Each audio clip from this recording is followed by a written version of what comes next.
On this week's episode of What's Up Weekly, IU is getting in the food truck business. Find out more about the university's new alternative to dining halls. And a former Bachelorette contestant was in town this week. I sat down with him one-on-one to hear what he had to say about dating apps. We have that and more coming up. What's Up Weekly starts now.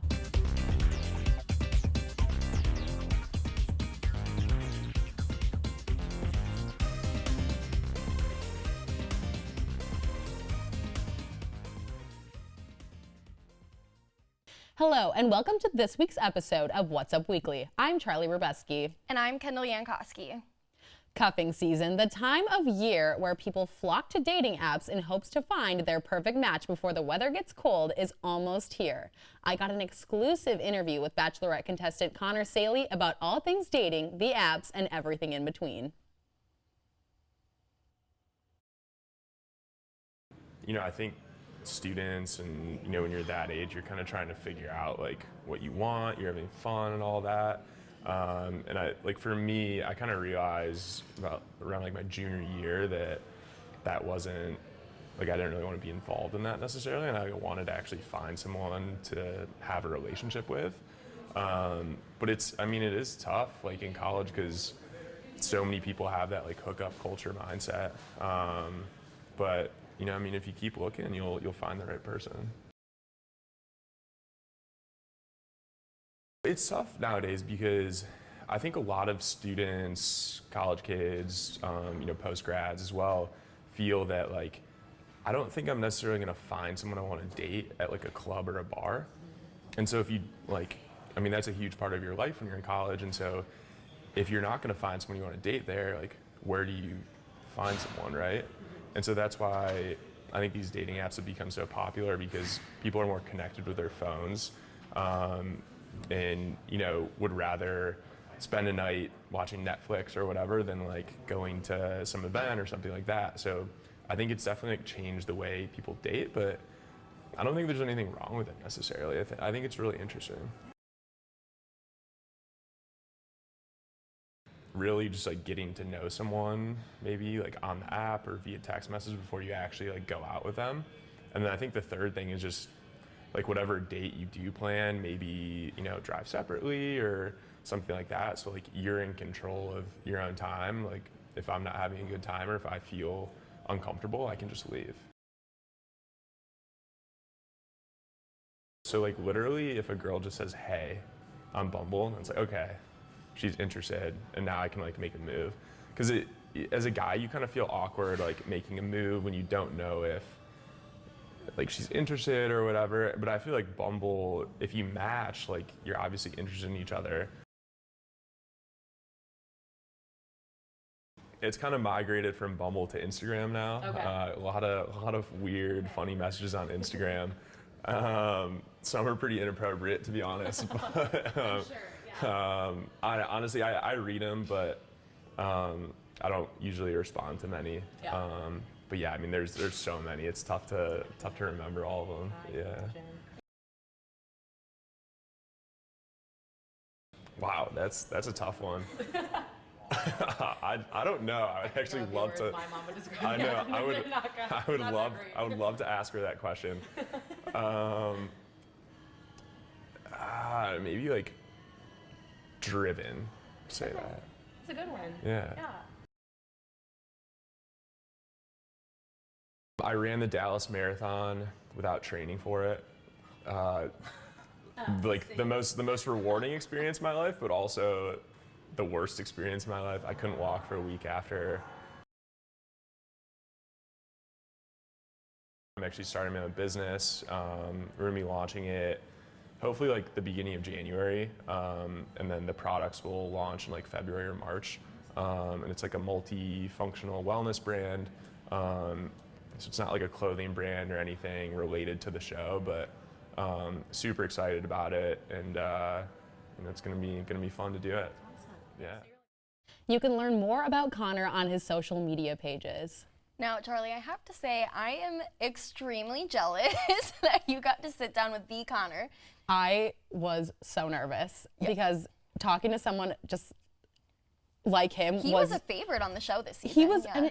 such a favorite of mine. I didn't tell that to him, but definitely a favorite of mine. But I honestly could not have picked a better person to sit down with. I was so comfortable. I think he was comfortable. So I honestly couldn't have had a better experience with Awesome. Connor. So Yeah, I'm glad you got that. definitely. And IU is now offering a few new dining options for students. 2 new food trucks, Stripes and Gloriana's, open their windows this month and offer a variety of different foods for students to eat. Gloriana's serves breakfast foods such as breakfast burritos and French toast. And a Stripes employee explained what's on their menu. On the IU Stripes food truck, we have 6 main dishes, the 2 most popular being the Korean fried chicken sandwich and the butter chicken burrito. We also have the chicken banh mi sandwich, as well as the avocado steam buns and the pork belly steam buns. Both Stripes and Gloriana's accept iBucks, Crimson Cash, and credit cards, but do not accept cash. If you want to find out where the food trucks are, you can follow them on social media for location updates. The IU Folklore and Ethnomusicology Student Association held its annual Ghost Walk this past Wednesday, taking a sellout crowd of 150 guests across Indiana University to hear the urban legends, ghost encounters, and all things haunted here at IU. Folklore professors and PhD candidates led the walk and hope to continue the spread of spooky stories for all people to enjoy. I think really it's just about letting people know about belief. I think it's interesting to put out there what others like connect with certain places and certain contexts and just share them, put out the knowledge. The FESA's annual Ghost Walk shared stories of haunted paintings hung inside the Indiana Memorial Union, 4 suicide attempts off the 10-story Ballantyne Hall, and a hatchet murder inside McNutt Residence Hall. FESA welcomes all IU students to join their club and welcomes everyone in the Bloomington Party to engage in their future events.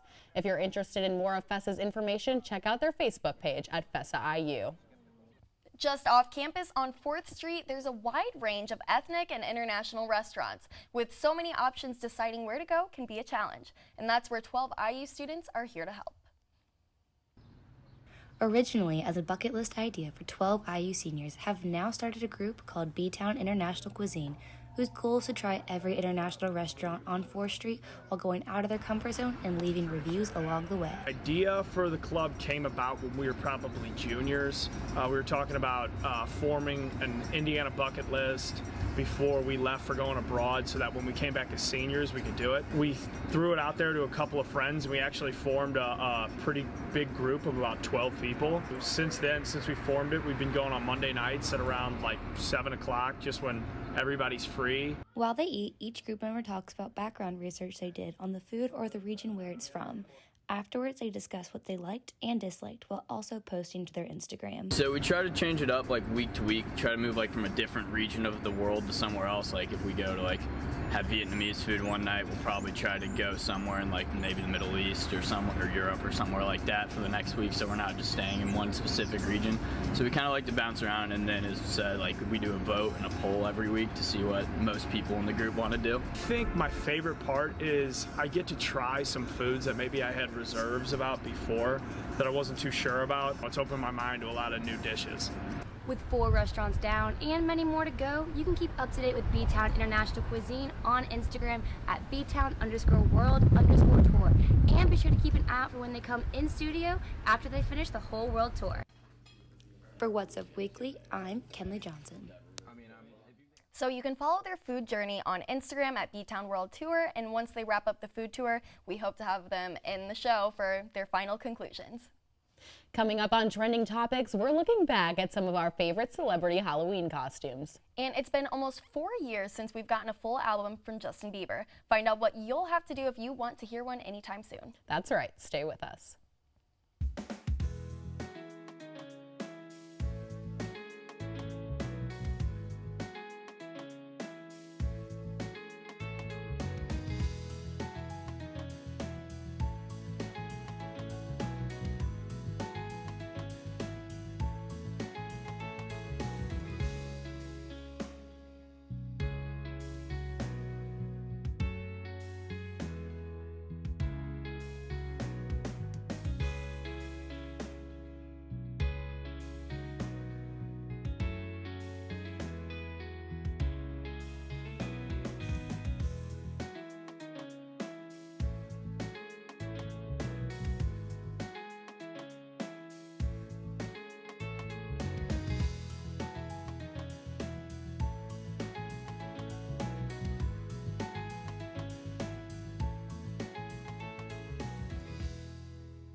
So maybe the people of Bachelor Nation can have a happy ending, even if it is not found on the show. A former contestant, Lauren Bushnell, got married to country star Chris Lane on Friday, just after a 4-month engagement. And People first broke the news. They revealed that the wedding included 160 of their closest friends and family in an indoor secret garden ceremony in Nashville.